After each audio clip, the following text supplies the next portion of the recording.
अब आ चुके हैं तो बिल्कुल स्किप मत करिए। ये वीडियो आपके लिए बहुत ही इम्पोर्टेंट है।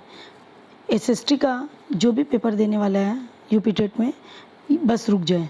एक बार देखने में क्या प्रॉब्लम है, एक बार देख लीजिए। वीडियो अच्छी लगेगी तो लाइक और सब्सक्राइब करिएगा, वरना चले जाइएगा। चलिए, क्वेश्चन नंबर पहला आपकी स्क्रीन पे है। सिंधु घाटी सभ्यता का प्रमुख बंदरगाह कौन सा था? तो बंदरगाह की बात कर रहा है। ए हड़प्पा, बी मोहनजोदड़ो, सी लोथल, डी कालीबंगा। तो सही जवाब हो जाएगा सी लोथल। लोथल जो है एक हड़प्पा का, ये सिंधु सभ्यता का एक प्रमुख बंदरगाह था जहाँ से व्यापार किया जाता था।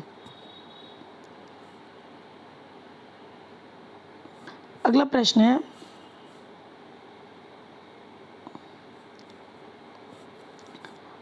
है, भारतीय संविधान का अनुच्छेद 21 किससे संबंधित है? समानता का अधिकार, जीवन एवं व्यक्तिगत स्वतंत्रता का अधिकार, शिक्षा का अधिकार, धर्म की स्वतंत्रता। तो सही जवाब हो जाएगा बी, जीवन एवं व्यक्तिगत स्वतंत्रता का अधिकार देता है।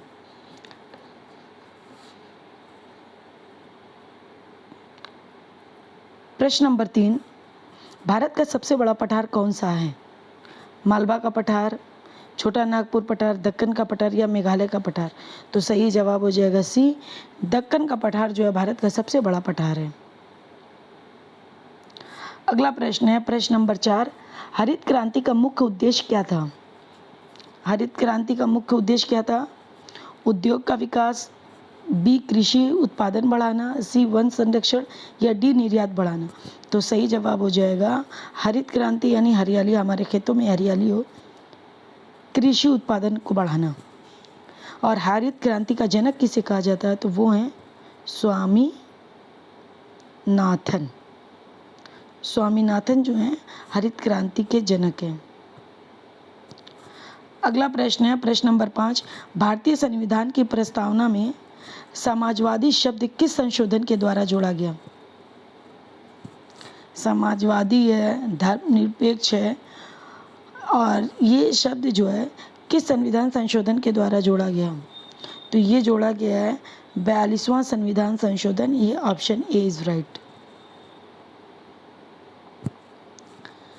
प्रश्न नंबर 6, पृथ्वी का सबसे बड़ा महासागर कौन सा है? ए हिंद महासागर, बी अटलांटिक महासागर, सी प्रशांत महासागर या डी आर्कटिक महासागर। तो सही जवाब हो जाएगा सी, प्रशांत महासागर जो है पृथ्वी का सबसे बड़ा महासागर है।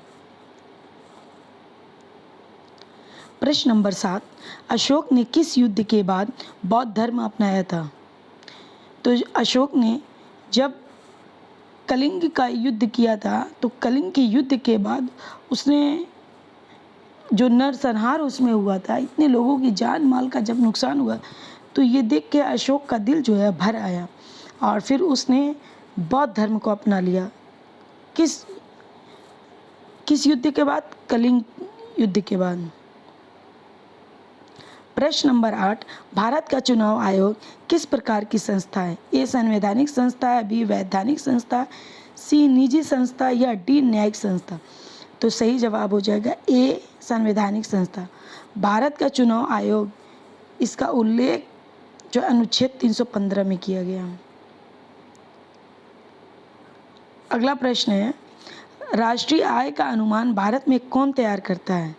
ए भारतीय रिजर्व बैंक, बी वित्त मंत्रालय, सी राष्ट्रीय सांख्यिकी कार्यालय या डी नीति आयोग। तो सही जवाब हो जाएगा सी, राष्ट्रीय सांख्यिकी कार्यालय। देखिए, अगर वीडियो अच्छी लगे तो प्लीज़ इसे लाइक और सब्सक्राइब करना बिल्कुल ना भूलिएगा। अगला प्रश्न है, भारत की सबसे लंबी नदी कौन सी है? ए यमुना, बी ब्रह्मपुत्र, सी गंगा या डी गोदावरी। देखिए, ऑप्शन पढ़ रहे हैं, इसका मतलब ये है कि आपको टाइम दिया जा रहा है कि आप सही ऑप्शन की तरफ बढ़िए, आपको सोचने का टाइम मिल जा रहा है। तो सही जवाब हो जाएगा सी गंगा।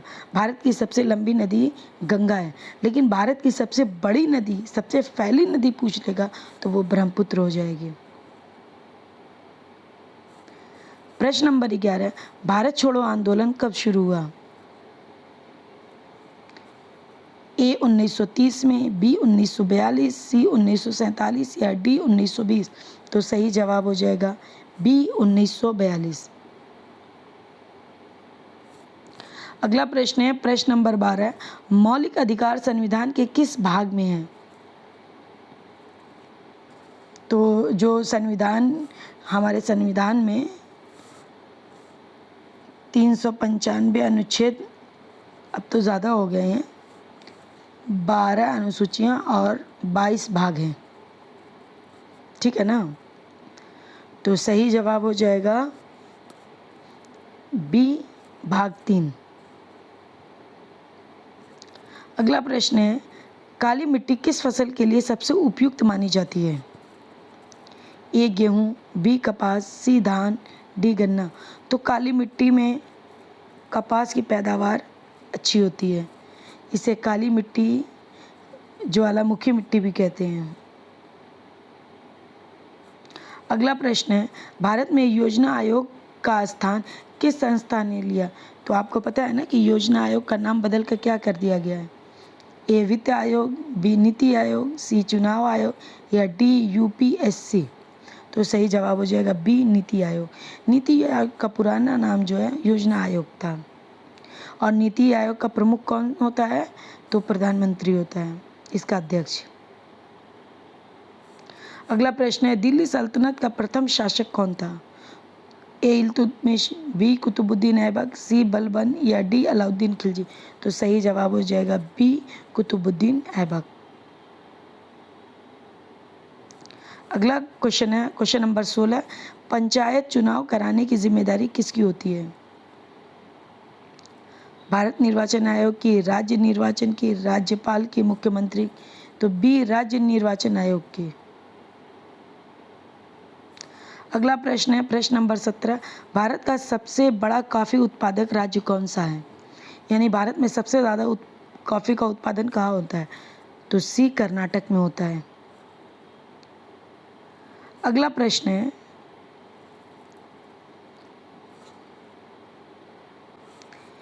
मुद्रा आपूर्ति को नियंत्रित करने का कार्य कौन करता है? ए वित्त मंत्रालय, बी भारतीय रिजर्व बैंक, सी नीति आयोग या डी सेबी? तो सही जवाब हो जाएगा बी रिजर्व बैंक, भारतीय रिजर्व बैंक। अगला प्रश्न है महात्मा गांधी ने दांडी मार्च यानी दांडी यात्रा किस वर्ष शुरू की थी? 1920 में, बी 1930 में, सी 1942 में, डी 1947 में? देखिए भाई 1920 में तो खिलाफत आंदोलन की शुरुआत थी, 1930 में दांडी मार्च शुरू हुआ था और 1942 में जो है भारत छोड़ो आंदोलन था।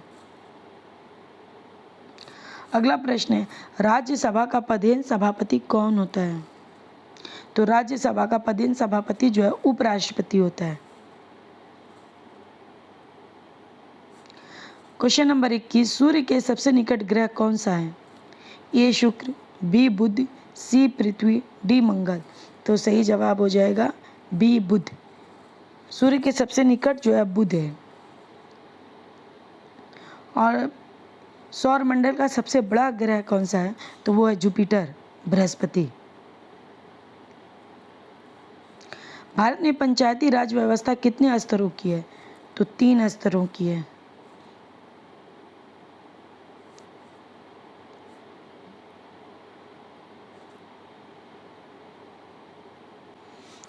अगला प्रश्न है सत्य शोधक समाज की स्थापना किसने की?